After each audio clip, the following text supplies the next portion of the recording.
സെക്രട്ടേറിയറ്റിന് മുന്നേ രാപകൽ സമരം കൂടുതൽ ശക്തമാക്കുകയാണ് ആശാ വർക്കേഴ്സ്. വിവിധ ജില്ലകളിൽ നിന്നുള്ളവരെ പങ്കെടുപ്പിച്ച് ഇന്ന് മഹാസംഗമം ഉണ്ടാകും.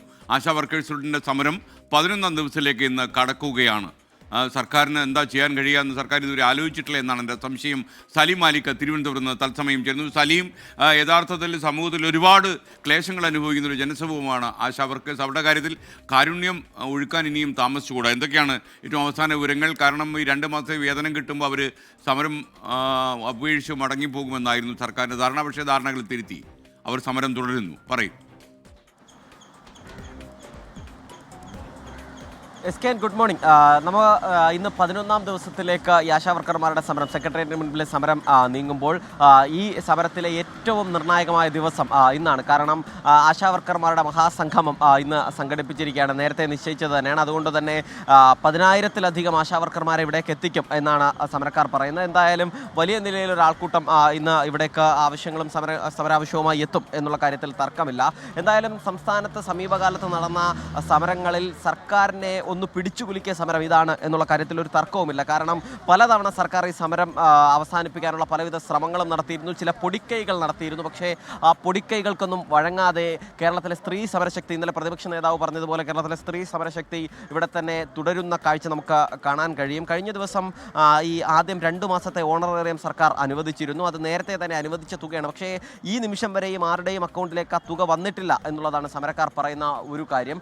ഒപ്പം തന്നെ മറ്റു ചില പ്രശ്നങ്ങൾ കൂടി ഇവർ ഉയർത്തിയിരുന്നു. അതിൽ ഒന്നും സർക്കാർ കാര്യമായ നടപടി ഉണ്ടായില്ല. പക്ഷേ ഇന്നലെ രാത്രിയോടുകൂടി, ഇന്ന് ഈ മഹാസംഗമം നടക്കുന്നതിന് തൊട്ടു മുമ്പ് ഇന്നലെ രാത്രിയോടുകൂടി സർക്കാർ പുതിയൊരു ഉത്തരവ് കൂടി കൊണ്ടുവന്നിട്ടുണ്ട്. ഇവരുടെ സമരത്തിൽ ഒരാവശ്യമായിരുന്നു ഓണറേറിയത്തിൻ്റെ മാനദണ്ഡങ്ങൾ പിൻവലിക്കുക എന്നുള്ളത്. 10 മാനദണ്ഡങ്ങളാണ് ഓണറേറിയവുമായി ബന്ധപ്പെട്ട് ഉണ്ടായിരുന്നത്. ആ മാനദണ്ഡങ്ങൾ പിൻവലിച്ചു എന്ന് ഇന്നലെ ആരോഗ്യമന്ത്രിയുടെ ഓഫീസിൽ നിന്നും അറിയിപ്പ് വന്നിട്ടുണ്ട്. അങ്ങനെ ആ മാനദണ്ഡങ്ങൾ പിൻവലിച്ചു. ഒപ്പം തന്നെ 2 മാസത്തെ ഓണറേറിയം കുടിശ്ശിക അനുവദിച്ചു. പക്ഷേ അത് അക്കൗണ്ടിലേക്ക് എത്തിയിട്ടില്ല. പക്ഷേ അത് മാത്രമല്ല ഇവരുടെ സമരാവശ്യം. അതിന് അപ്പുറത്തേക്ക് വിവിധ ആവശ്യങ്ങൾ ഇവർ ഉയർത്തുന്നുണ്ട്. അത് വിരമിക്കൽ ആനുകൂല്യമായി 5 ലക്ഷം രൂപ നൽകുക, വിരമിക്കൽ പ്രായം വെട്ടിച്ചുരുക്കുന്നത് അവസാനിപ്പിക്കുക തുടങ്ങി അങ്ങനെ വിവിധ ആവശ്യങ്ങൾ ഇവർ ഉയർത്തുന്നുണ്ട്. മാത്രമല്ല ഇപ്പോൾ അനുവദിച്ചിരിക്കുന്ന ഓണറേറിയം അത് അവരുടെ അവർ ജോലി ചെയ്ത തുകയാണ് എന്നുകൂടിയാണ് പറയുന്നത്. ചേച്ചി, ഇപ്പോൾ ഇന്നലെ ഓണറേറിയത്തിലെ മാനദണ്ഡങ്ങൾ കൂടി പിൻവലിച്ചിട്ടുണ്ട് സർക്കാർ. പക്ഷെ നിങ്ങൾ സമരം പിൻവലിക്കാൻ തയ്യാറല്ല?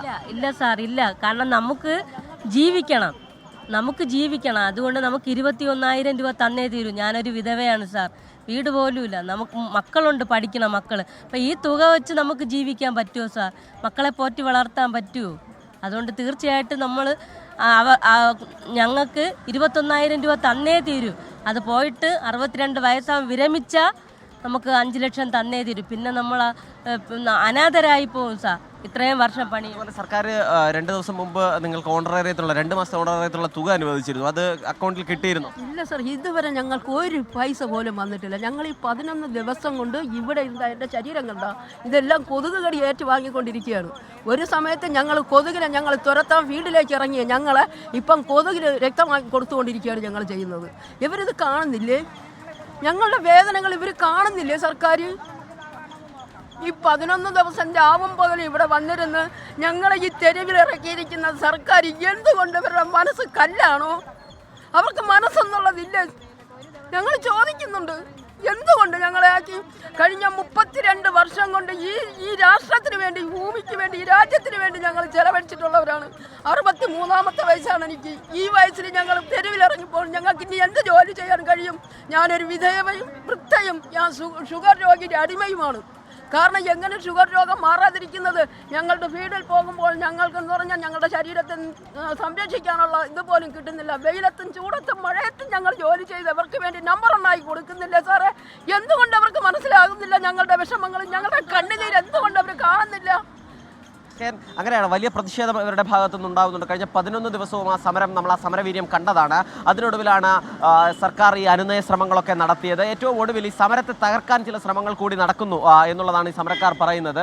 അതിനവർ പ്രധാനമായും ചൂണ്ടിക്കാണിക്കുന്ന കാരണങ്ങൾ ഈ കഴിഞ്ഞ ദിവസങ്ങളിൽ ഈ സമരം 21ാം തീയതിയിലേക്ക് മഹാസംഗമം മാറ്റിവെച്ചു എന്നത് സമൂഹ മാധ്യമങ്ങളിലൂടെ ഇവർ പ്രചരിപ്പിച്ചു എന്ന് ഒരു ആരോപണമുണ്ട്.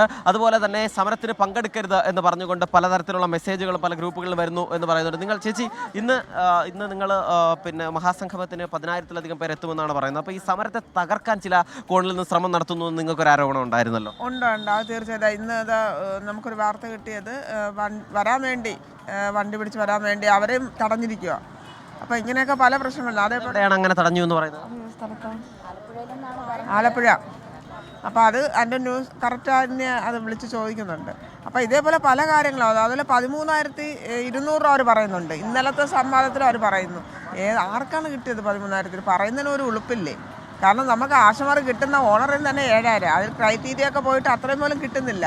പിന്നെ അത് കഴിഞ്ഞിട്ട് നമുക്ക് ഇൻസെൻറ്റീവ് എന്ന് പറയുന്നത് അത് ഓരോ കുത്തിവയ്പ്പും ഓരോ ആളെ കണ്ടതുപോലെ നമുക്ക് ഇത്ര എമൗണ്ട് പറയാൻ പറ്റില്ല. എന്നാലും മാക്സിമം പോട്ടെ 2,500 അല്ലെങ്കിൽ 3,000, എന്നാലും 10,000. എന്നാലും ഈ 3,200 എവിടെ നിന്ന് കിട്ടി? അതുപോലെ ഈ സമരത്തെ തകർക്കാനായി ഈ സമരം മറ്റൊരു തീയതിയിലേക്ക് മാറ്റിവെച്ചു എന്നൊരു പ്രചരണം നടന്നുവെന്നും അതൊക്കെ പറയുന്നുണ്ട്. കാരണം ഞങ്ങളുടെ സമരം വിജയിക്കുമെന്നുള്ള ബോധ്യം എല്ലാവർക്കും ഉണ്ട്. കാരണം ഇത്രയും ആൾക്കാർ ഒരുപക്ഷെ അവർ വിചാരിച്ചാൽ പോലും സംഘടിപ്പിക്കാൻ പറ്റുമെന്ന് എനിക്ക് തോന്നുന്നില്ല. ഇത്രയും 11 ദിവസം ഇങ്ങനെ വീട്ടമ്മമാർ വന്നിരുന്ന് കുത്തിയിരിക്കണമെങ്കിലേ അപ്പോൾ അത്രമാത്രം നമുക്ക് ആ ഒരു ബോധ്യം ഉള്ളതുകൊണ്ടായിരിക്കുന്നത്. അപ്പോൾ അത് അവർക്ക് മനസ്സിലായി. അവരാദ്യം വിചാരിച്ച് കാണാം 1-2 ദിവസം ഇരുന്നിട്ട് ഇവരങ്ങ് പോകുമെന്ന് വിചാരിച്ചു. അപ്പോൾ അത് നടക്കാതെ വന്നപ്പോഴും ഓരോ പ്രചരണങ്ങൾ ഇങ്ങനെ ഇറക്കുക, ഓരോ ഭീഷണിപ്പെടുത്തുക. പല ആൾക്കാരും വിളിച്ചിട്ടുണ്ടായിരുന്നു, നിങ്ങൾ പോയാൽ പിന്നെ നിങ്ങൾ വിവരം അറിയും എന്നൊക്കെ പറഞ്ഞ് പാർട്ടിക്കാർ ആശന്മാരെ ഭീഷണിപ്പെടുത്തുക. ഭീഷണി ഉണ്ടെങ്കിലും പിന്നോട്ടില്ല, അവർ വന്നിരിക്കും. മനസ്സിലായില്ലേ? അപ്പോൾ കാരണം നമുക്ക് നമ്മുടെ അവകാശമല്ലേ, നമുക്ക് സമരം ചെയ്യാൻ എല്ലാ പാർട്ടിക്കാരുടെ അവകാശമുണ്ട്. അവിടെ ആരുടെ ഭീഷണിക്ക് മുമ്പ് വഴങ്ങേണ്ട ഒരു കാര്യവും ഇല്ല. ഇത് രാജഭരണമൊന്നും അല്ല, ജനായത്ത ഭരണമാണ്. ജനങ്ങളൊക്കെ ആ ബോധ്യമുണ്ട്. അപ്പോൾ അത് ഓക്കെ. SK അങ്ങനെ തന്നെയാണ്. അതായത് ഈ സമരത്തെ തകർക്കാൻ പല കോണിൽ നിന്നും പല ശ്രമം നടക്കുമ്പോഴും സമരം ശക്തമായി തന്നെ 11-ാം ദിവസവും മുന്നോട്ട് പോവുകയാണ്. ഒപ്പം തന്നെ ഈ വലിയ പ്രചരണങ്ങളെയൊക്കെ അതിജീവിച്ച് ഈ സ്ത്രീകൾ ഇവിടെ സമരം തുടരുകയുമാണ്. SK. Okay, thank you.